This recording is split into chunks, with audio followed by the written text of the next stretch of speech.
Good afternoon, Trinidad and Tobago. I'm Rishi Harry Nanan. C News is live at noon.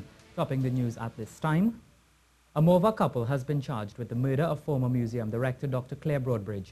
John Smith and Virginia Ned arrived at the Port of Spain Magistrate Court this morning, where they are expected to answer the charges in the Port of Spain 8th Court. 34-year-old Smith and his 32-year-old common-law wife Ned of Seals Avenue were charged late on Wednesday after the DPP gave instructions to prefer the charges. They are accused of the September 2nd murder of Dr. Broadbridge. On that day, the victim was found with her throat slashed in her bedroom at her Funza man's home. Furniture on the ground floor of the house was also set on fire, but was extinguished before serious damage was done to the home. Prime Minister Dr. Keith Rowley says the new board of Petrotrin will launch a probe into the fake oil scandal. Over the past week, it has been revealed via an internal audit committee report on Petrotrin that A&V Oil and Gas Limited was allegedly paid $100 million under fraudulent circumstances. Dr. Rowley was asked about the matter during conversations with the Prime Minister at St. Augustine Secondary School on Wednesday. We have just put a new board into Petrotrin last Friday. A board of very competent people, and I expect that the board will get independent investigators to thoroughly investigate that matter, and if there is any area of corruption and or incompetence, then the board would have to take the rectifying action. Well, the matter has been a major talking point on the political front, with opposition leader Kamala Persad-Bissessar raising the issue on Sunday and opposition Senator Wade Mark requesting a JSA inquiry into the matter. The Prime Minister said politicizing or scandalizing the matter may not aid in the investigation.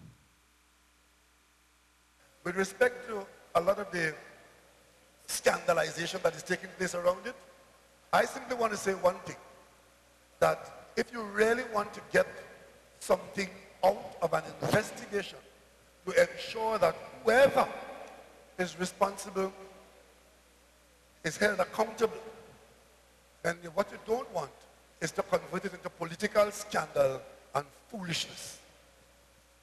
Well, the company at the heart of the fake oil scandal is calling on Petrotrin to clear its name. A&V Oil and Gas Limited has retained Senior Counsel Ramesh Lawrence Maraj in relation to the claims that the company received 1 million TT or US $11.5 million fraudulently.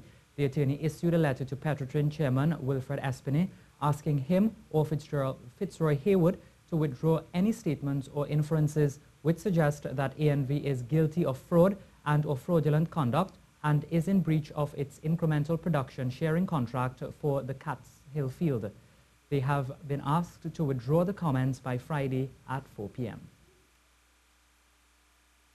The Trade Union Federation will return to the National Tripartite Advisory Council. The decision to do so was announced by the head of the Joint Trade Union Movement, Ansel Roger, following a meeting with the Prime Minister on Wednesday afternoon. Mr. Roger said Prime Minister Dr. Keith Rowley has agreed to put a moratorium on the retrenchment of all workers under the control of the government until the end of 2017. This was the main reason for the union's decision to return to the council. After a meeting for almost 3 hours, members of the Trade Union Federation came out relatively happy, as at least 4 of their requests were met by Prime Minister Dr. Keith Rowley. And the Prime Minister agreed that his government will place a moratorium on all retrenchment until December 31st this year. And on that basis, we agreed that we should return to NTAC. Yeah? And what that means is that we do not expect the government to have any new retrenchment between now and December 31st. After that, any retrenchment that is contemplated will be brought to the level of NTAC for discussions. Mr. Roger made it clear that the moratorium speaks only to plans of new retrenchment and not what has already been announced. He said if any retrenchment was to take place in the public sector after December 31st, 2017, it would first be discussed at NTAC. It was also agreed that government will take the Retrenchment and Severance Benefit Act and the Companies Act to Parliament as soon as the parliamentary term reopens to have them revised. At the first meeting of NTAC, when we return to NTAC, there will be a discussion aimed at restructuring NTAC to make it more meaningful, to serve its mandate and purpose and so on. He said as it stands, NTAC is not structured in a way to achieve its mandate, and as such restructuring is being planned. Dr. Rowley will be invited to be a part of that. Mr. Rogier also told the media the Prime Minister agreed to speak with his ministers to ensure they hold talks with the majority unions before decisions about employees are made. But what if these promises are not kept? I think the answer is clear. That will be most unfortunate. And there's a phrase, all hell will break loose. Yeah. A date for the first meeting of NTAC has not yet been set. Rishi Harinanan, C News. This is the C News Live Report at noon. Remember, you can keep up to date with all the latest news on our website at ctvtt.com, or you can check out our Facebook and Twitter pages at C News Live.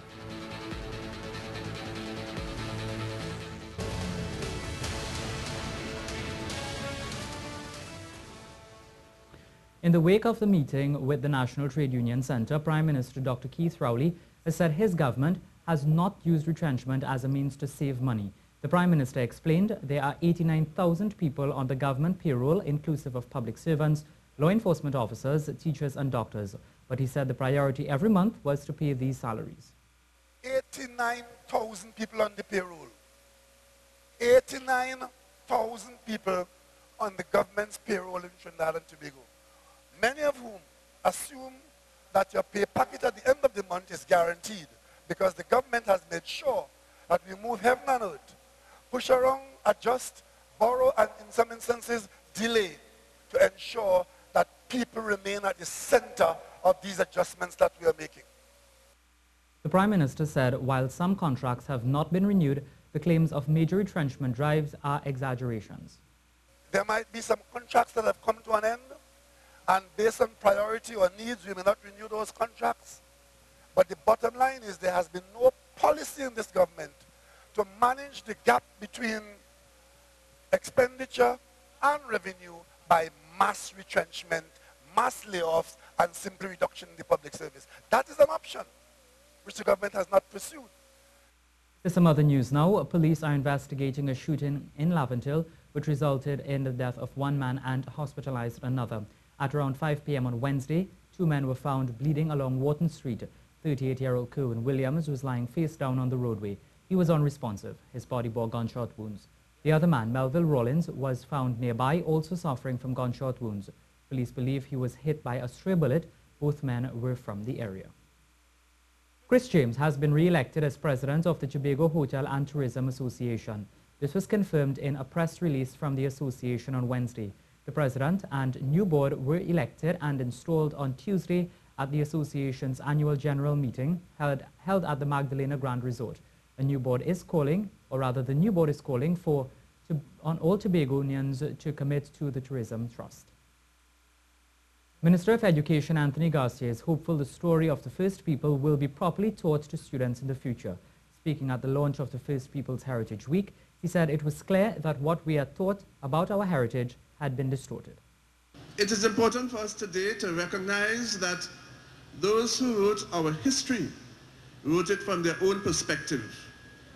And this is why this government has decided that we must rewrite the history of Trinidad and Tobago from a perspective of our people.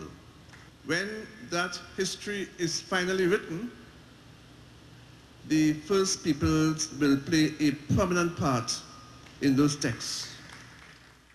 The Minister of Community Development, Culture and the Arts, Dr. Nian Gadsby-Dolly, has hailed the First People's Heritage Week and the upcoming holiday. She said the festivity, which was a much-needed reminder of our ancestry. It's important for them to know what our First Peoples contributed to Trinidad and Tobago. It's important for them to know that when they're eating a piece of bone, when they're sleeping in a hammock, that this was the heritage of the First Peoples of Trinidad and Tobago. Because it's important for us all to have our roots, to understand how we became who we became, and especially in a country like Trinidad and Tobago with so many influences, it's important for us to know how each one of the strands came together to weave this basket that is Trinidad and Tobago. The minister said it was also a great time to focus on the contribution of the First People as the celebration falls in line with Patriotism Month. We are so happy that this happy coincidence of the First Peoples Week and Patriotism Month really brings us together and infuses this Patriotism Month with a focus on the First Peoples and their contribution to Trinidad and Tobago. Well, now for the weather, Trinidad and Tobago should see generally hot and sunny conditions, which will be interrupted by few cloudy periods at times, with light to moderate showers. There is the medium chance of heavy showers and thunder showers in a few areas during the afternoon, favoring western and hilly areas. Street or flash flooding is likely in heavy downpours, and gusty winds can be experienced in the vicinity of these showers or in the event of a thunder shower. Seas are slight to normal, with waves up to 1.8 meters in open waters, near calm in sheltered areas. Wednesday's pre-budget discussion at the University of the West Indies was attended by the Minister of Planning and Development, Camille Robinson-Regis. She defended government policy at the forum, even as she opened her presentation with reference to the upcoming budget. As the technocrats in the Ministry of Finance and the Ministry of Planning and Development put what we call the final touches on what is expected to be a challenging budget for Trinidad and Tobago. Minister Robinson-Regis joked that the creation of the budget for her is like a sparring match with the Minister of Finance having zero chances of winning. But it is not always possible to integrate all the advice into the budget. And so at the end of the day, the Minister of Finance does not win, because he would have got advice from different people, but he has to come down on one side or the other. However, the minister was pleased to assure the Institute of Gender and Development that her ministry would be willing to partner with them as they work to create a gender scorecard. And I understand that one of the primary objectives of this project is to engage in sector-specific research to make evident the ways in which the budget is translated into people's lived realities. And I wish you all the best in this, and please be assured that the Ministry of Planning and Development will be happy to partner with you in your research. The minister asked persons who are calling for harsher budgetary measures to think deeply on the social effects this could cause the nation. She said managing the budget is a delicate balancing act that requires human compassion along with necessary measures. Well, the head of the Institute of Gender and Development Studies, Gabriel Hussein, says we can no longer rely on traditional markers of economics in creating a national budget like macro or microeconomic figures. She says that these will no longer suffice in today's world, as these statistics leave out key elements which determine life opportunities and also deny gender justice. Why advance gender justice? Violence, hunger, and the demands of care undermine both meaningful participation and development itself. Advancing gender justice is therefore necessary to achieving the full and equitable participation of women and men in the development process, which benefits our whole society. Dr. Hussein says the Gender and Development Department at UWI is embarking on creating a gender scorecard which will help incorporate the gender dimensions into all stages of the budget cycle. Gender-responsive budgeting, which today's conversation is focused on, can advance gender justice. According to UN Women, gender budgeting is not about creating separate budgets for women or solely increasing spending on women's programs. Rather, it looks beyond the balance sheets to investigate whether women and men fare differently under existing expenditure patterns. Dr. Hussein says including household figures will lead to greater transparency in budgetary matters and enhance development issues for both males and females. We go back to an earlier story now, where we understand that John Smith and Virginia have appeared before Acting Chief Magistrate Maria Busby Earl Cattle, charged for the murder of Dr. Claire Broadbridge. The charges were laid indictably and they were not called upon to plea. The matter has been adjourned to October 12th. Well, police are confident an arrest will be made in relation to the shooting and wounding of a woman police constable, Crystal Rose Abraham. On Tuesday night, the 32-year-old WPC was a front seat passenger of a Toyota Hilux vehicle driven by her husband when a man at the side of the Mamoral Main Road shot at the vehicle, and when it drove past, the WPC received flesh wounds to the left palm and upper right shoulder. The WPC, however, said she recognized the man.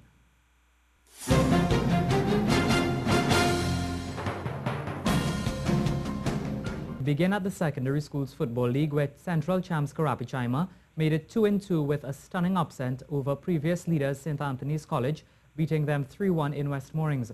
But the St. Mary's College and San Juan North Secondary played out a 6-goal thriller in Bourg-Mulatresse as well. The scoring started very early in this one when Kyle Thomas netted for San Juan after just 2 minutes. But the Saints would reply almost immediately for a 1-1 in the third, thanks to Devon Charles. But Brandon Semper would hand San Juan the lead for a second time when he netted in the 13th for 2-1. Neither team could break through after that, and it remained 2-1 at the interval. San Juan on top, but the Saints would hit back to draw level at the too early in the second half, with possibly the goal of the season so far. And they would get more as the goalkeeper fumbled this pass and the Saints had their lead. But Semper would respond for San Juan as his free kick curls in for a 3-all draw. Both teams tried, but neither could conjure up a winner, and it ended in a fitting 3-3 final score. Well, San Juan Jablotay was made to rue their missed chances as they could only manage a 1-1 tie with Northeast Stars at their home base in Barataria. Despite taking the lead, Keith Jeffrey's men failed to press home after their advantage and watched as the former Jablotay standout in veteran Kerry Batiste notched the equalizer to earn Stars a point and first place atop the Pro League standings. One like gangbusters and laid siege on the Stars citadel. The left channel was their favorite avenue and seemed to have things their own way on that side as Stars struggled to keep up early, but Jablotay couldn't apply the finish. But Kerry Batiste would give the Sawa outfit a gentle reminder with this looping header. It worked as Jablotay attacked down the right this time and hit pay dirt, as Julio Noel's shot on the turn is well placed away from a diving Jesse Peters in goal for Stars. 1-0 Jablotay in the 21st. But 5 minutes later, Batiste would punish some loose marking in the Jablotay area, and voila, we are all tied at 1 apiece, with Batiste achieving a stunning landmark with his 150th Pro League goal. Like good wine, he just keeps getting better with age. Neither team could break the deadlock after that, but it surely wasn't for a lack of trying, as they both had chances.